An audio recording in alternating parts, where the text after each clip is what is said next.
Bien, vamos a hacer ahora un ejercicio sobre inducción electromagnética. En este caso es de la opción B de junio de 2018 de la EBAU de la Universidad de Oviedo. El ejercicio dice así. Una bobina está formada por 100 espiras, de superficie unitaria 20 centímetros cuadrados, es decir, la superficie de cada una de esas espiras, por eso dice superficie unitaria, la superficie de cada una de esas espiras es de 20 centímetros cuadrados. El eje de dicha bobina coincide inicialmente con el eje X y gira con una frecuencia de 50 Hz en el plano XY. Si la bobina se encuentra en el seno de un campo magnético B que vale 5I teslas, indique el flujo del campo magnético a través de la bobina en el instante en el que este es máximo, es decir, nos piden el flujo máximo, nos piden la ecuación de la fuerza electromotriz en función del tiempo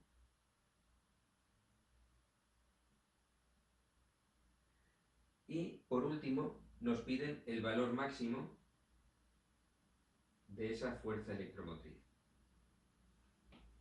Bien. Nos dice que la bobina tiene su eje inicialmente alineado con el eje X. Si yo dibujo los ejes cartesianos de esta forma, el eje Z vertical, el eje Y horizontal y el eje X saliente, ¿vale? Saliente de la pizarra hacia nosotros, el eje de la bobina coincide con ese eje X, con lo cual nosotros estaríamos viendo la bobina de frente, ¿vale? Veríamos el círculo perfecto de la bobina. Nos dice que esa bobina gira en el eje XY, es decir, gira en torno al eje Z.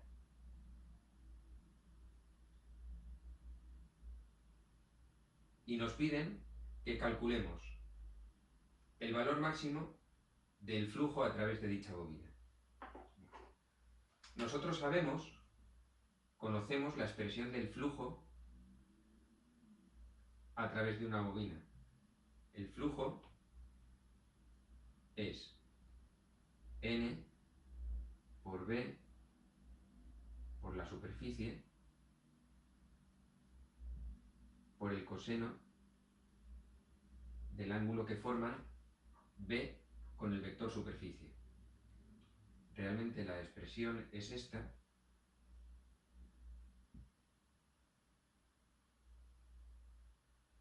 Es el producto escalar del campo B por el vector superficie, pero este producto escalar se puede expresar de esta forma.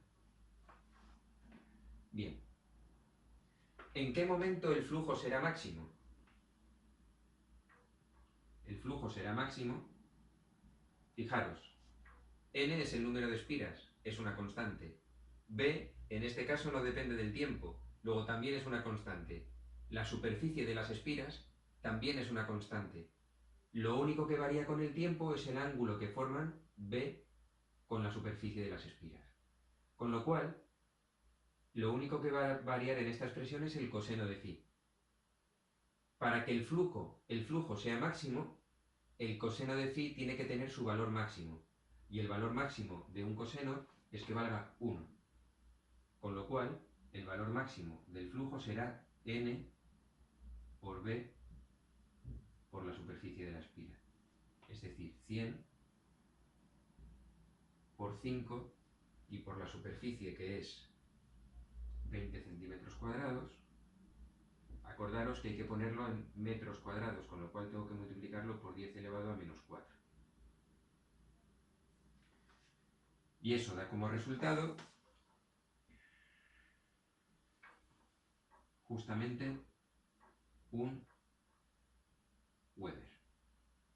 El flujo máximo que vamos a tener a través de esta bobina vale un Weber. Bien, en el apartado B nos piden que calculemos la expresión que nos permite calcular la fuerza electromotriz que se genera en esa bobina en función del tiempo. Recordad que la fuerza electromotriz la calculábamos mediante la ley de Faraday-Lenz y nos decía que era igual a la derivada del flujo respecto al tiempo. El flujo, ya habíamos escrito antes, que tiene la siguiente expresión. Bueno, voy a poner, ya que el flujo es una función que depende del tiempo, voy a ponerlo bien, es n por b por s por el coseno del ángulo que forman el vector superficie y el campo magnético B. Pero es que ese ángulo varía en función del tiempo porque la bobina está dando vueltas, está girando.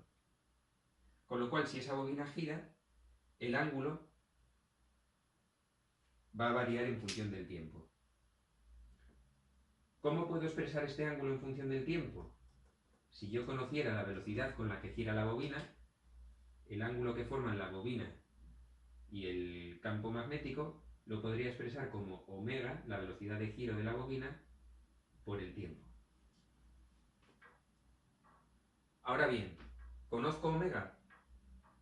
Bueno, directamente no, pero me dan un dato que me ayuda a calcularlo y es este. Me dicen con qué frecuencia gira esa bobina. Y como sabéis, la frecuencia es omega dividido entre 2pi. Con lo cual, omega lo puedo expresar como 2pi por la frecuencia.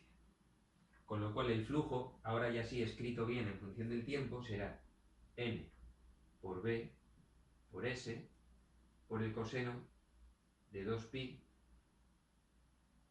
por la frecuencia, que es 50 hercios, por el tiempo. Omega es 2pi por la frecuencia multiplicado por el tiempo. Ahora, si yo quiero calcular la fuerza electromotriz en función del tiempo, tengo que hacer la derivada del flujo respecto al tiempo. Pero fijaros, n es constante, b es constante y el valor de la superficie es constante, con lo cual los puedo sacar de esa derivada. Y lo único que me queda es la derivada del coseno. La derivada del coseno es menos seno, con lo cual el menos de la derivada con este menos que tenía delante se me convierte en un más, y la derivada del coseno es menos derivada de lo que hay dentro del coseno, en este caso me quedaría 2pi por 50, por el seno, otra vez del mismo ángulo, 2pi por 50 y por t. Con lo cual, sustituyendo ahí todos los valores, conozco n, conozco b, conozco la superficie, lo conozco todo, lo que nos queda es 100pi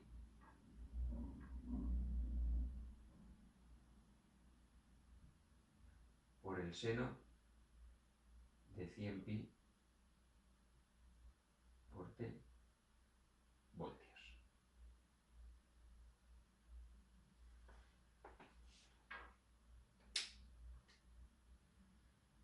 Este sería el apartado B. Borro y hacemos, bueno, lo hago aquí en este hueco que queda. Apartado C. Me piden cuánto vale el valor máximo de la fuerza electromotriz. Fijaros, la fuerza electromotriz